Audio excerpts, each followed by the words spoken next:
예전에 그 유명한 옥동자 아시죠?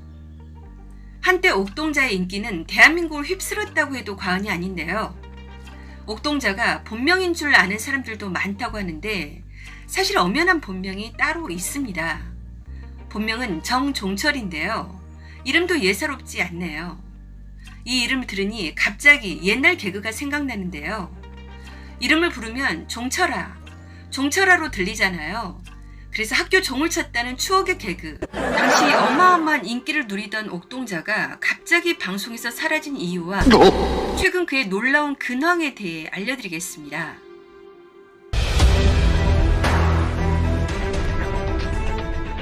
추억을 돋게 하는 우리의 옥동자, 아니 정종철은 1977년생이고요. 서울 노원구에서 성장했습니다.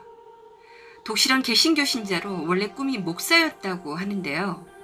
그런데 사춘기 때 거울을 보고 자신감이 떨어져 포기했다고 해요. 그런데 주위 사람들이 모두 다 한결같이 정종철을 보고 개그맨이 되라고 강력 추천. 그래서 개그맨이 되려고 마음먹고 어떤 노력을 할까 고민하다가 본인 말에 의하면 얼굴은 노력할 것이 없었대요.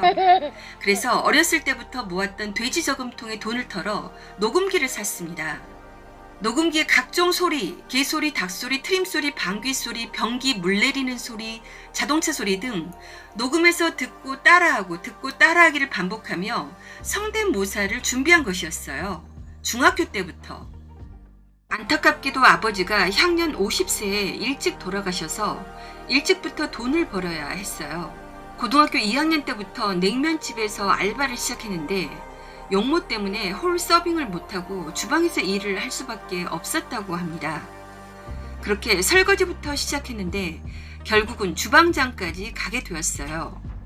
그리고 개그맨 데뷔 전에 이미 한식, 중식, 일식까지 조리사 자격증을 무려 3개나 땄습니다. 어느 날 주방에서 일을 하면서 TV를 틀었는데 우연히 개그 콘서트에 심연섭의 개인기를 보고 자기가 더 많은 소리를 낼 수 있다는 자신감을 가지는 찰나 연이어서 공채 개그맨을 뽑는다는 안내 문구를 보고 KBS 공채 개그맨에 지원. 몇 번씩 떨어진다고 할 정도로 개그맨 시험 중에 가장 어렵다고 소문난 KBS 공채 개그맨에 단 한 방에 합격했습니다. 처음에 데뷔하자마자 와 하고 인기를 얻은 것은 7080 오락실 효과음을 거의 흡사하게 흉내낸 게임맨.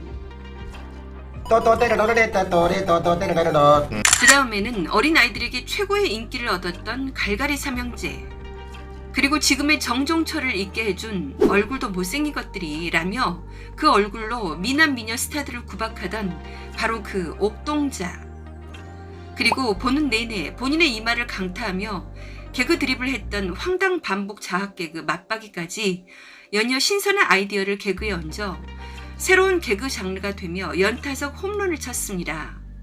사실 옥동자의 원래 뜻은 옥처럼 귀한 아이라는 뜻으로 사내 아이를 귀엽게 이르는 말이었는데 그 콘서트에 혜성같이 등장한 이 옥동자 캐릭터가 단어의 뜻까지 바꿔버렸습니다.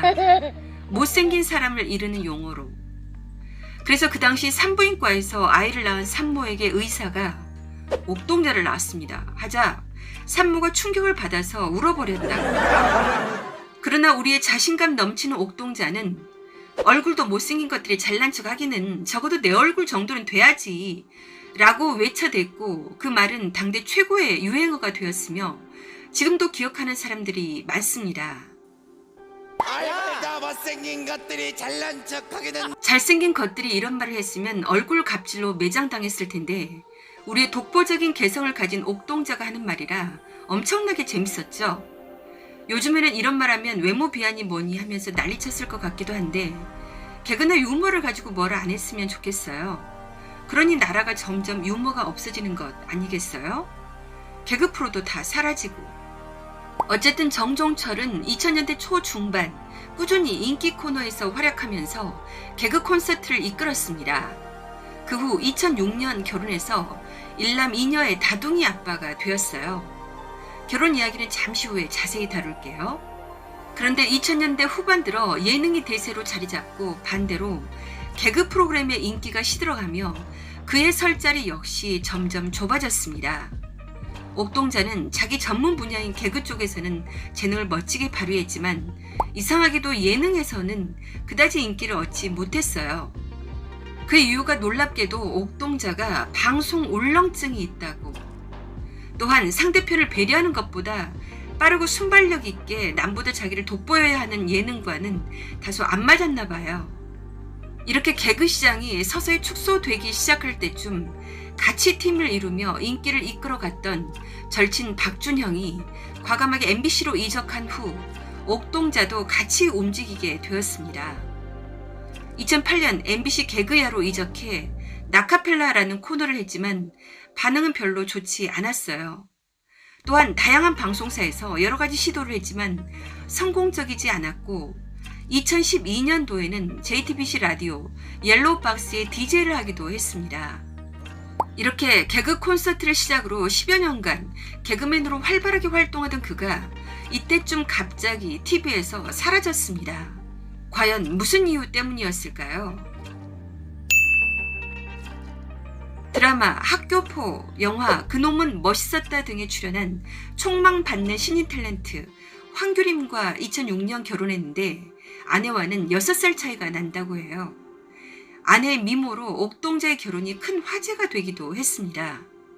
아빠 정정철보다는 잘생겼지만 똑같이 행동한다 해서 제2의 옥동자로 알려진 아들 정시후, 그리고 엄마를 닮아 예쁜 정시연, 정시아, 두 딸, 이렇게 일남이녀의 다둥이 아빠가 되었어요. 가장으로서 돈을 많이 벌어 가정을 돌봐야 한다고 생각해서 전국 행사를 시작. 다행히도 그간 최선을 다한 인기 개그맨으로 알려져서인지 한 달 30일 내내 30회 이상의 행사가 있을 정도로 전국을 눈코 뜰 새 없이 다녔습니다. 집에 못 들어오는 날도 많았다고 해요. 그는 그런 힘든 생활 속에서 보상심리로 집에 들어오면 쉬어야 한다고 말을 걸지 말라고 하는 등 아내와 벽이 생기며 점점 대화가 없어졌습니다. 그런데 아내가 셋째를 임신한 후 극심한 우울증과 함께 대인기피증을 얻으며 몸무게가 무려 100kg까지 늘게 되었고 우울증 약까지 복용하는 심각한 상황이 되었습니다. 이런 상황을 제대로 잘 모르고 있던 정종철에게 어느 날 아내의 문자가 뜹니다. 가방 안을 보라고. 그래서 가방을 열어보니 가방 안에는 유서와 같은 아내의 편지가 들어있었습니다. 그 편지를 읽고 난 후 그간 일하느라 바빠서 아내를 전혀 생각하지 못하고 자기만을 위해 행동했던 모습을 반성하며 눈물을 쏟아내고 아내에게 엄청 빌었다고 해요. 그 이후 모든 일정을 중단한 채 아내 곁을 지켰습니다. 그렇게 방송에서 거의 잠적하다시피 되어버린 것이죠. 그리고 사람들의 기억에서 서서히 사라지게 되었습니다. 아내의 편지 사건으로 집에 있기 시작하면서 어떻게 아내와 소통의 물꼬를 터야 할지 몰랐는데 내일은 뭐 먹지? 이런 말을 하면서 대화는 시작되었고 서로 공감대가 형성되었습니다. 아내를 기쁘게 해주기 위해 혼자 아침 일찍 일어나 마트에 가서 재료를 사와서 아내가 먹고 싶다고 하는 요리를 해주기 시작.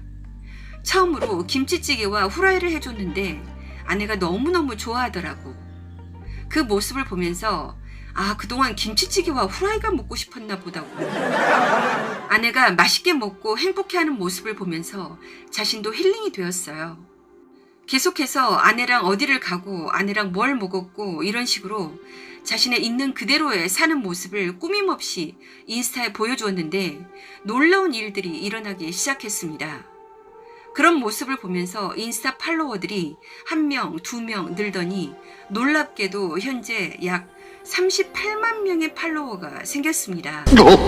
어느 날 누군가가 주부 같아요. 주부, 옥주부 라고 댓글을 달았는데 그게 왠지 너무 어감이 좋고 듣기 좋아서 그때부터 옥주부를 쓰게 되었다고 해요. 그리고 자기를 따르는 팔로워들을 위해 매일매일 레시피를 개발하고 도움이 될 만한 정보들을 사심없이 쏟아내기 시작했습니다. 이렇게 진정성 있는 그의 인스타는 주부들의 마음을 훔치기 시작했어요. 그는 군대 영선반에서 목공일을 해서 그런지 손재주가 굉장히 좋았습니다. 집에 있으면서 살림에 관심이 많아졌는데 자기가 직접 만든 주방 도구를 가지고 싶어졌습니다. 그래서 처음 만든 것이 냄비 받침. 사람들이 보고 다들 가지고 싶어 하길래 직접 수작업으로 만든 냄비 받침대를 사이트에 올렸는데 올리자마자 1분여 만에 매진되는 것을 보고 그 일을 계기로 온라인 사업을 시작하게 되었어요. 그리고 그 유명한 옥주부 도마까지 만들어서 팔기 시작하는데 그의 도마는 최상의 재료 편백나무를 가지고 한쪽 한쪽 이어붙이는 까다로운 수작업 제품이라 가격이 고가임에도 불구하고 만드는 족족 매진. 그런 고객들이 너무 감사해 전국을 찾아다니며 인사하고 제품을 직접 배송했습니다. 그의 진심이 느껴지시죠? 이런 그의 진정성은 현재 홈쇼핑에서 엄청난 매출을 자랑하는 옥주부 돈가스에도 그대로 이어지고 있는데 맛있다고 유명한 그의 돈가스는 과연 어떻게 만들어지고 있을까요? 그는 뭘 하더라도 장인 정신으로 한다고 하는데요. 돈가스 공장에서 아예 살다시피 하면서 관리 감독을 해대는 통에 거기 직원들하고 책임자들이 옥주부를 무서워한다고 해요. 너무 꼼꼼해서 거의 진상 수준이라고. 이름만 빌려주는 일부 연예인하고는 차원이 다르다는 거죠. 이런 그의 철두철미한 성격을 알게 된 주부들이 그가 인스타에 올리는 제품들을 믿고 구매한다고 해요. 요즘에는 써보고 좋은 화장품을 알게 되면 여러 검증 후 직접 업체를 찾아가 조르고 졸라 최상의 조건으로 38만 팔로워들을 위해 공동 구매도 하고 있습니다. 옥동자가 화장품을 소개하리라고 누가 상상이나 했겠어요? 정말 대박이지 않습니까? 요즘에는 아침마당 등 개그가 아닌 교양방송 등에서 좋은 정보를 주며 얼굴을 비춰주고 있습니다. 처음에는 못생긴 얼굴로 뜬 개그맨에 불과하다고 생각하며 정종철을 무시하는 사람들도 있었다고 하는데 그는 다재다능하면서도 성실한 사람이었고요. 또한 아내를 사랑하는 마음으로 시작한 요리가 음식 사업으로 그리고 다양한 온라인 사업으로 이어지며 대박을 치고 있습니다. 또한 인스타에서 약 38만 명의 자기를 따르는 사람들을 내 사람들이라고 부르면서 내 사람들에게 먹일 음식, 내 사람들에게 소개할 제품은 절대 나쁜 것은 안 된다는 신념으로 일을 하고 있다고 하니 그는 사업가로서도 철학이 있는 제대로 된 진짜 사업가라는 생각이 들어요. 이런 글을 알고 보니 옥동자가 왜 이리 멋있게 보입니까? 어떤 사람보다 더 잘생기고 멋있게 보여요. 현대 여성들이 가장 바라는 남자가 아닐까 싶어요. 아내를 위해 요리도 하고 돈도 잘 버는 능력 있는 남자. 정말 최고 아닙니까? 요리는 사랑이거든요. 앞으로 더욱 승승장구하고 사업 번창하라고 응원하겠습니다. 옥동자에서 옥주부로 주부의 마음을 훔치고 있는 매력남 정종철에게 아낌없는 응원과 격려의 메시지 남겨주시면 대단히 감사하겠습니다.